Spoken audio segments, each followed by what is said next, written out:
So I think this is huge to say, okay, fine, whatever this game is, let's stop the run. Period. End of story. If they can do that, I think that would make me feel a lot better about the situation.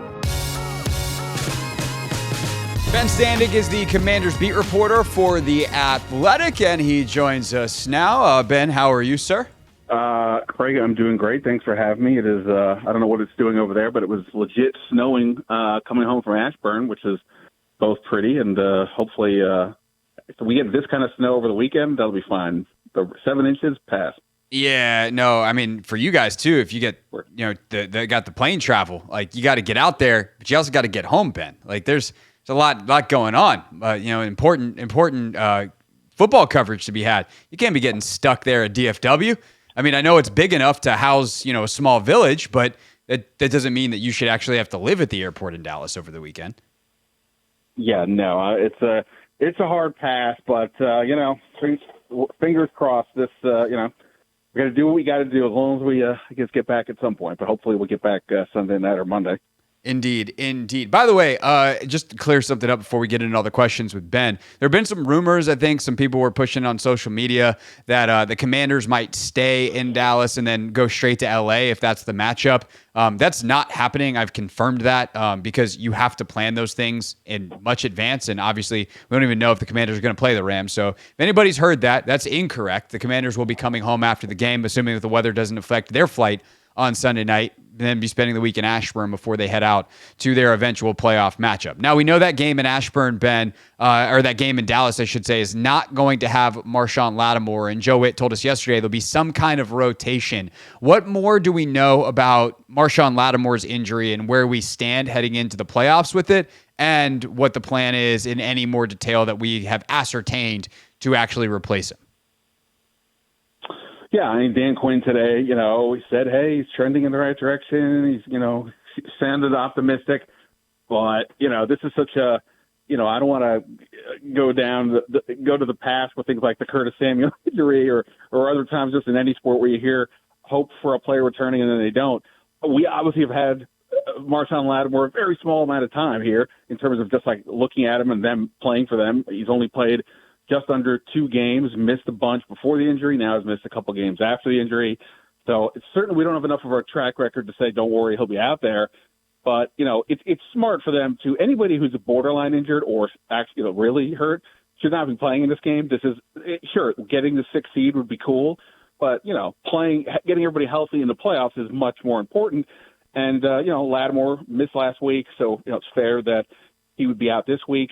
Again, they seem to be suggesting that he's doing the right things to give them confidence about the playoffs. But, until it's out there, until he's good to go, or at least at practicing next week, I'm not going to sit here and promise anything because since he's been here, he just really hasn't played. For sure. Now, Ben, do we know if that's affected how they view him in the long term at all? Because I got yelled at a bunch when they traded for him, and I was like, "Look, this could be a rental." I realize you probably don't give up a 3rd round pick with the potential or with the idea that it's going to be a rental, but if they want to, they have no money committed to Marshon Lattimore next year. There's 0 guarantees in his contract. I think a lot of us think they'll probably wind up reworking that to give him some, and he'll probably be here, but when you miss all the time that he's missed, it would have to give you some level of pause. What do we know about what they think about Lattimore long-term because of how this injury has plagued this season? Yeah, when they made the trade, at the trade deadline, I was certainly, yelling from the rooftops, they're not going to trade for a rental, right? This is a team that's year 1 of this recalibration. Obviously, it's gone as well as you could possibly hope, but I don't think they're pushing all their chips in for this year. However, Lattimore has got 2 years left after this deal, and it's at a premium position that they would have had to have addressed anyway in the offseason.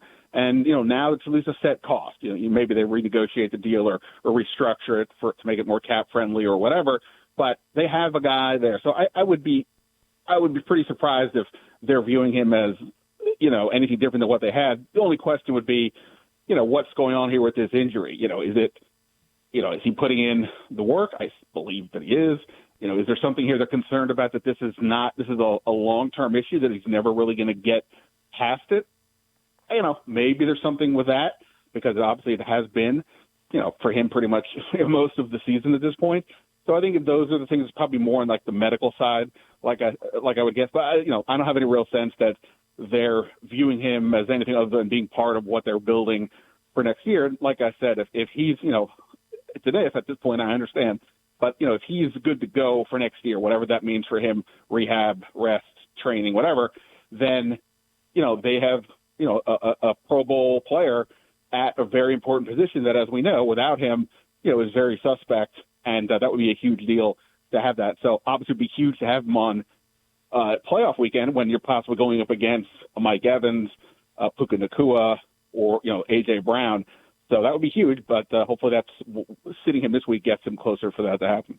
Ben Standig, Commanders beat reporter for The Athletic. And to be clear, I agree. I think it's hard-pressed unless they got him in the building, saw something on the medical imaging, and were like, oh, no, this is never going to get better. But I also think, Ben, it's worth pointing out, this team can take on a player that's had an injury history now and probably feels a lot better about their ability to rehabilitate said player and get them back in a better place because they've put so much into the sports performance side compared to this team in the past was a place that people really struggled with injuries and everything always took longer to heal than it was supposed to because they were so bad in that realm. I feel like that is, that's something that I don't know how much we'll see play out, but in Lattimore's case, we are going to see this offseason. And can they, even if it takes to getting to the offseason, they can fix stuff better than they've been able to fix stuff in the past. Are you're saying that the previous training staffs, there were some questions about what was going on there? Yeah, Ben, I think the staff, the equipment, the facility, the general attitude towards a human body. Yeah, Ben, I do think I am saying that. Yes.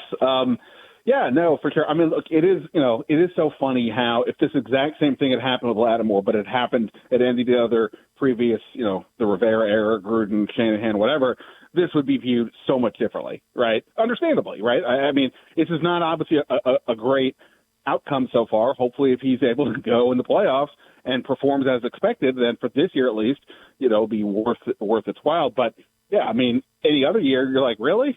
Kind of like how we all felt that first year with Curtis Samuel when, he really struggled to get out on the field and we never really were getting clear answers. But yeah, they've shown not just with the wins and Jaden Daniels, but they've gotten a lot of built up credibility here because of kind of how they've handled the whole thing. You mentioned, upgrades in the training staff, just, upgrades in the facilities overall. I know people still ding Northwest Stadium, and reasonably so. But it's definitely they've definitely tried to make it better. Same thing with the facility in Ashburn. There's only so much they can do at this point, but they've done that. So I think again, I think they just across the board have a lot of credibility. Whereas we're not screaming, "What the hell happened here?" You traded these picks for a guy who's barely played. Again, hopefully he's ready for the playoffs. Ben Standig, Commanders beat reporter for The Athletic with us here on the Hoffman Show. What's it been like to be in the facility this week, Ben? Because it is kind of this weird week. It's so much of the league, there's absolutely nothing on the line. It's just a pooey slate of games. There's kind of like one good matchup in each window, which I guess for Week 18 is kind of what you get, or a pair of meaningful matchups in each window. But at the Commanders this week, they know they have the 6th seed to play for. Dallas has nothing to play for. What's it been like in the facility this week, especially for a team that's really preached process, do the same thing every week when this week is not like any of the other weeks they've had this season? Yeah, well, look, I mean, that's why Dan Quinn's come out right off, as soon as he could and say, yeah, we're playing for the seed. We're not sitting, we're not resting, we're not thinking about the playoffs. We're staying focused. And I think that's important. Not only is it, look, the 6th seed has some potential advantages, right, depending on how you view a third matchup against Philadelphia. But even beyond that, if Jaden Daniels is the number one reason from on the field why this team is in the position they're in, I think their competitive spirit is number 2. They have been in every single game this year. Maybe they haven't always played their best, right? But in terms of the whole looking like they showed up mentally, looking like they are fighting till the end. That's been case every game this year, I would say. But, if you want to discount the Tampa game, which was Jaden's debut, okay, fine. But they were working things out there. And I think he wants to keep that, right? Because realistically, if they have lulls, they're going to be in big trouble. This is not the most talented team in the playoffs. Even if these games are on neutral fields, I'm not sure they're a favorite against anybody. So they have, maybe if Atlanta is the NFC South champ, but but that's what's keeping them in a good place this year because of that drive, that focus, and he doesn't want to take his foot off the gas with that. So everybody seems to be of that mindset. I mean, look, I think they also understand they're not robots. They understand, it's Dallas, so it means something, and the seed means something. But, yeah, the playoffs, I'm sure they will be lying if they said they weren't thinking about it at all.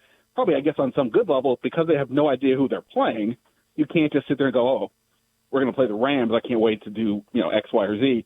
They don't know. So to that end, there's no point in thinking too much ahead. Just stay focused on what you got to do and try to get the 6th seed. And yet, Ben, you're a reporter, not a player, so I get to ask you this question because you can look ahead. Any particular matchup you like or particularly dislike for Washington in round 1 of the playoffs? Well, I think the most interesting thing, it's like I said, Washington looks like they're going to play everybody who's healthy, right? The Rams are taking the complete opposite approach. They are sitting Stafford, they're sitting Nakua, they're sitting Cooper Kupp and a bunch of other guys. They clearly do not mind falling to the 4 seed, which is interesting because if the 4 seed, you're playing either the Vikings or the Lions, depending on how that matchup this weekend goes. And, to that end, I just think that would be a good matchup. I think the Rams offense has scuffled the last 3 weeks. That would not be a home field advantage for the Rams. This could be like the reverse of what we've seen at FedEx Field for many years, where it's the visiting fans taking over a stadium. I think Washington could have a pretty good contingent there and have a loud presence. And look, the Rams are very good, obviously. Sean McVay, when they're hot, they're a scary team, but right now they're kind of scuffling. So I think that'd be a good matchup for Washington. But it looks like if Washington wins this week and Tampa wins and the Rams lose, that they would be going to Tampa, which is, look, I mean, I forget week 1. I mean, Tampa had their way with them pretty much. But, Mike Evans is a beast. Baker Mayfield's had a really, really good year. Their rookie running back, Bucky Irving, has been impressive the last few weeks. They've got Vita Vea, Tristan Wirfs, all pro players on the line. So, and this is a team that's been in the playoffs, 3 years in a row? This would be their 4th division title in a row, I think. They've been there, done that team. So I think that one's a little bit tougher, but certainly winnable. I'll even say this. While the Eagles would be a pretty, prohibitive favorite, I'm sure, by the odds makers, playing a team for a third time, there's going to be no intimidation factor. Washington's going to know exactly what they're getting into. They've got tape for 2 games against this team. And, obviously we'll see where Jalen Hurts is. That's the biggest wild card at the moment. But, I would probably still say, Philly is the least interesting choice. But nonetheless, you have played them the most, and therefore that could help with the planning. Right. The Philly scares the daylights out of me if Jalen's healthy, because I feel like they're probably pretty livid over how the last game went, where he got knocked out. Things fell apart. They then have to hear about they lost or we lost, but it's like, yeah, we were killing you when our starting quarterback was there. So that's the one from both an attitudinal and that's the best team, obviously being the 2 seed, that would scare me the most. Any other major storyline for this game, Ben, that you have circled, that you have your eye on anyway? Or are we really just in kind of this weird, hey, fingers crossed, hope no one gets hurt, and then it's off to the playoffs? Is there anything else significant that you actually have circled that you're keeping an eye out for this week, performance-wise or results-wise? Yeah, well, look, I mean, they haven't been able to stop the run pretty much all year, right? I mean, you point to a game or two, but even then, even the games where they didn't give up a lot of yards on the ground, there's a pretty obvious reason why they were able to have some more success. Dallas does not have some dominant run game. Rico Dowdle's a fine running back. He had some good success in the opener. But this is, if they're playing full out, and I don't know who's sitting for Dallas at this point, but other than CeeDee Lamb is out, and we don't know if they're starting Trey Lance or just to give him a look, or staying with Cooper Rush. But they got to, stopping the run is going to be massive. If they can't stop the run, in the playoffs, then this is probably going to be a quick turn, because all these teams in the playoffs have a running back and legit quarterback. It's not like most of the year where they've been facing a team with either a marginal quarterback. They haven't had, other than the Eagles. Let me phrase it this way: any team they've beaten has not really had that full complement of quarterback and running game going back, since like September. So I think this is huge to say, okay, fine, whatever this game is, let's stop the run. Period. End of story. If they can do that, I think that would make me feel a lot better about the situation. Obviously, having Lattimore next week will bolster that as well, because they can go even a little bit harder in terms of stopping the run, whoever they play. So I think that's a big one to me. And I guess the other one is, if Austin Ekeler is playing, it's sounding like he'll be activated, but we'll see. He hasn't been yet. But Dan Quinn was really hyped up his practice performance. If he's eligible to play and is active, that's a huge deal. The run game on the ground has been off since he's been out, because you don't have that diverse option with him and Robinson, and they just have no pass catching out of the backfield for the most part, except for a couple of dump offs. So to get Ekeler back, if he's able to look anything like he was earlier in the year, that's a huge deal. And to tack on another weapon at this point would be pretty significant. So I think just seeing what he can do, if in fact he is out there, is definitely something to watch. Do we know, as Ben Standig is with us, of course, the Athletics Commanders beat reporter, do we know if they activate Ekeler, what that would mean for the rest of the roster? Like, we knew when John Allen came back, that was the end of Phil Mathis. What about with Ekeler? Because Rodriguez has been very good and deserving of keeping his spot, but 4 running backs is a lot. And I don't know, unless like the Tyler Owens ankle injury is good enough, or is bad enough, I should say, to put him on IR, there's not necessarily an obvious IR option, or I don't think another obvious option to cut at another position, but you tell me. Yeah, no, it's a good question, an interesting exercise. I went through it with Kevin Sheehan earlier today. I think Rodriguez has got to be good. I mean, when he's been needed to play, he's been effective as that, bully type of running back, and Robinson has been, his final numbers the other day were okay against Atlanta, but, not quite been right the last few weeks. So I think you got to keep Rodriguez up one way or the other. But yeah, then the question is who would be gone? I guess if De'Ami Brown is able to play, then that would mean they've got 6 receivers. KJ Osborn, since they claimed him, he was inactive twice. He played a little bit last week because they kind of didn't have any other players who were, to make inactive. Bryson Tremaine also played last week, and he's on the practice squad. So I kind of wonder if maybe that's a space where because they've been using 5 receivers for a chunk of the year, and I don't know where he's going to fit. So that to me is like I'm not saying he needs to go, but I do wonder if that's maybe a spot to go. And look, obviously they're going to do what they have to do for the playoffs, but you also have to think bigger picture. And, there's guys who are going to be free agents and all that. But, you want to keep Chris Rodriguez around if you think you want him around for next year. I don't know that, say, a KJ Osborne's in their plans for next year, right? Or at least it's not an obvious thing. So, that seems to be a spot. They may be down 2 offensive linemen this week, so you can't put an offensive lineman down. We already know Lattimore is out, so you can't do anything there. They're already down. And you mentioned Owens, he's out. They're down a linebacker, Jordan McGee. There's not tons of places to go. So Osborn seems like an option, but like you said, maybe there's somebody who's a little more injured than we think. Yeah, so basically you're looking at Owens going to IR. McGee, I don't think is an IR situation, but I guess you could. And Osborne's the guy that I was wondering about. So last thing, Ben, he gets in here and everyone's got a big hullabaloo about him because he's the guy they seemingly signed to replace Noah Brown when he goes out. Obviously, it hasn't really gone anywhere, and he's a guy that has had production in his career in Minnesota. As you talk to people and be like, hey, what's going on with KJ Osborn? Why did it take him so long to get in? And why does he seem to still be at the bottom of the receiver depth chart? Yeah, I'm not 100% sure what's been happening. He's a guy who has like 2 or 3 really productive years with the Vikings, some solid numbers across the board, goes to New England. I think he had 7 catches in 7 games, was just going absolutely nowhere for a team, of course, that is very much rebuilding.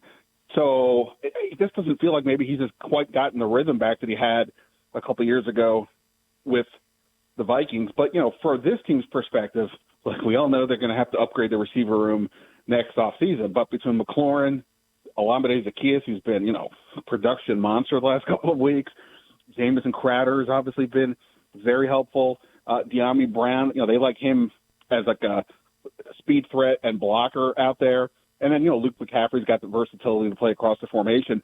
Again, I'm not saying they're good, like, wow, what a group. I'm saying they're good with that group, and that's where it's like, I guess it's Osborn just simply hasn't shown enough for them to get in there.